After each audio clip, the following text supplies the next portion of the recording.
December 31st wraps up the year with an exciting spotlight lineup featuring Rocket and Groot, Selene, and Blob. Is Rocket and Groot the ultimate duo worth unlocking, or should you save your resources? I'll give a quick recap on Bruce Banner, share theory-crafted decks, break down each card, and help you decide if this week's spotlight is worth your time. Let's dive in. We'll get started with a recap of Bruce Banner. Why are you dressed up? Let's kick things off with Bruce Banner's recap. He goes exactly in the deck we expected. I am recording this well in advance, so if I'm leaving this part in, he is definitely a high Evo card. And Bruce Banner Or who we thought they were. So yeah, we all knew he was in high Evo. That's where he slots. If you are a high Evo fan, a high Evo player, he's probably worth picking up. Me personally, I do not play high Evo much. Therefore, Bruce Banner is still a pass for me. So this really comes down to how much do you play high Evo? Now onto the spotlight. There's Rocket and Groot, Selene, and Blob. Selene and Blob you see, well, Selene you really don't see. Blob you see a little bit more. And Rocket and Groot will be the new cards, so you will see them a lot. Them or him, or it's one card but two characters. You'll see them a lot, probably that first week, and TBD on how much you see them afterwards. So Rocket and Groot, two characters, kind of two abilities on the same card. You can move the card once, and then you can also steal power from your opponent's cards that they play into that lane. What that means is their card will get -1, and your card, Rocket and Groot, will get +1. So it's a 2-power swing. This card benefits, of course, from cards that like to fill up lanes by playing cards there. There's some amount of control. You can dissuade your opponent from playing into the Rocket and Groot lane. If you have priority on the turn you play Rocket and Groot, it will trigger that stealing of the power. So you can catch your opponent off guard on the first time he's played and then influence where they play afterwards. This card is pretty interesting. It honestly reminds me a lot of Nocturne, and this is just going to be a better Nocturne. So maybe if you miss how she used to be at 3-5, maybe this is the card you've been looking for, and hopefully they don't nerf this one. But that's what it reminds me of, and it seems like a decent to strong card. This is the first deck up, the Series 2 deck, of course. This might be a little too much, maybe. There's some move elements. There's some one lockdown element. There's some tech.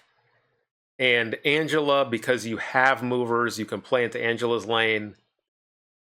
Play cards into her lane, move them to the Craven lane, buff up Craven. Professor X locks down a lane, and you can still move into the Professor X lane, so you can kind of YOLO a Professor X, as long as you have movers on the board. This deck leans on some of the Guardians, 2, if I can count. Star-Lord and Mantis, because you know where your opponent does not want to play. They don't want to play on the Rocket and Groot lane. A lot of opponents want to play on the Craven lane to stop you from moving their cards, but that's not what this deck is. But your opponent doesn't know that. So that's where Star-Lord and Mantis come in as well. Cloak to move your cards around, reposition them. Cosmo can be moved to devastating effect. And here's a Series 2 deck to try out. And now we step up to Series 3. We have Jean Grey. Let's call her out right now. You can play Jean Grey and then Rocket and Groot, and they have to play 3, 4, if you're lucky, cards in that lane. And that's just a lot of power being exchanged ultimately. And then you can move Rocket and Groot later. We lean into the junk aspect as well, along with some negative affliction. So that's why Luke Cage is in the deck. We have Viper and Sentry and Hood, which is a decent combination. Hazmat, of course, and Debris to clog up our opponent's lanes. Nightcrawler is here to potentially help you block the right lane completely. You can play the Sentry down. The Void doesn't have space to generate. And now you can move Nightcrawler from that spot and play another card there. Or you can just decide to throw the right lane. A lot of people, when they see the Hood and Sentry, they play all their cards right. So you can use that to your advantage and just know you're going to lose right and focus on the other 2 lanes. That's an option. And here's the Series 3 version. And now for the No Limits version, we are leaning full on into Negative Affliction. We have High Evo, and those 2 cards include the Wasp to ding your opponent's cards, Abomination to, in all likelihood, be free. I am having a weird inclusion with Iron Man and Mystique. Because we have Luke Cage, our cards aren't too impacted. We have Ajax, so Mystique can copy either Ajax or Iron Man. Anti-Venom is a card I am quickly falling in love with more and more. And that is another reason why Iron Man's in the deck. Getting a 0/0 Iron Man, a 0/0 Ajax is fantastic. Now, a 0/0 Abomination, not really, but remember, Luke Cage is in the deck. Hazmat to cause all kinds of affliction, Silver Sable leans into that, and Scorpion, of course. One card that was not in the previous deck was Selene. Even though she negatively afflicts your opponent's card, yours included, she is mostly paired with goblins. I have a recent deck video with Selene in it, actually. It is a Goblin and Galactus and Junk deck. Very fun to play if you are a Galactus fan. He pops off. So she does have her uses, but nobody uses her. I'll be straightforward in saying she is probably not that great of a card. Again, she does have her uses, but ultimately, if you don't have her in your collection, you're not missing much. The third card in the spotlight is Blob.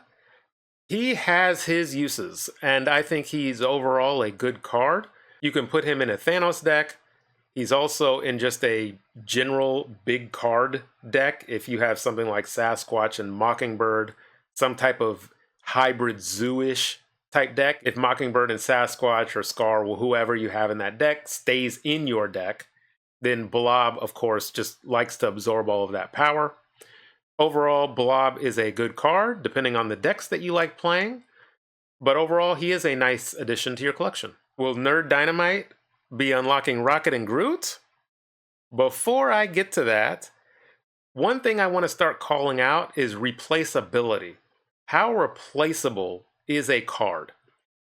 That is very informative on whether or not you should get a card, because then going forward, you know, okay, if I don't have that card, it's very hard to replace, so I might not be able to play that deck. Rocket and Groot, I think ultimately are replaceable enough. If you need the movement, well, play a card that moves. Nocturne, Jeff, Vision. If you need the negative affliction, play that type of deck. But specifically needing Rocket and Groot, specifically needing them, you will be able to replace them with other cards without losing too much, even though I still think it is a power creep on Nocturne. Now, I will actually be unlocking Rocket and Groot.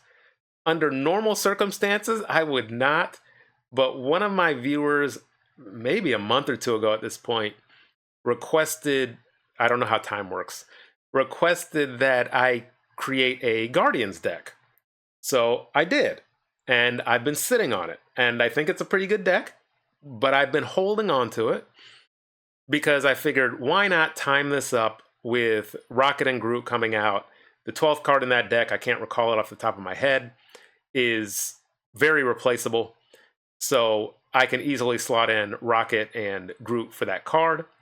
And I will end up featuring that deck on this channel. So that is why I did not have a Guardians of the Galaxy Theory Crafted deck, because I already have it locked and loaded and it's ready to go, and you all will see that in due time. So to recap, I do think Rocket and Groot is a good card, and you shouldn't be disappointed if you get it. Again, the only reason I personally am getting it is because I make videos. If I didn't make videos, I would pass on Rocket and Groot, but a video will come out of it. I have enough keys and tokens. I won't be using tokens. I'll be using keys because I have plenty of them. And hopefully I unlock them on the first try. We will see how lucky I am. You have Blob, who is a good card and very usable, and you should be happy using them. And then you have Selene. Thanks for reaching this deep into the video, and thank you to all my members, of course. I appreciate all of you, members or not. And because you all have reached the end of the video, guess what? I have something special. I've been gifted gifts that I can gift to you. What I'm going to do is I will randomly select some people. I do not know how many because I didn't prepare that much, but I do have multiple items to give away. There is a green cosmic border, there's a premium mystery variant, and there are regular mystery variants. And so what I will ask is for you all to comment on the video something about this Guardians deck that I mentioned. What do you think is the oddest card in it? What do you think of it? Are you looking forward to seeing these two in a Guardians deck? You better. But yeah, just comment anything about that deck specifically. I want to have this little giveaway or drawing be for the people who watch my videos all the way through. These will be completely random. Some months I may have them, some months I might not. But yeah, you all reached the end of the video, so this is my token of appreciation on a preview video that less people watch on my channel, so why not give it to the loyal viewers? The first person to comment in that regard, and then I will select a handful, maybe two, no guarantees more than that, for the other prizes, and we'll see how it goes. So, I have a blooper because I forgot my name, and until next time.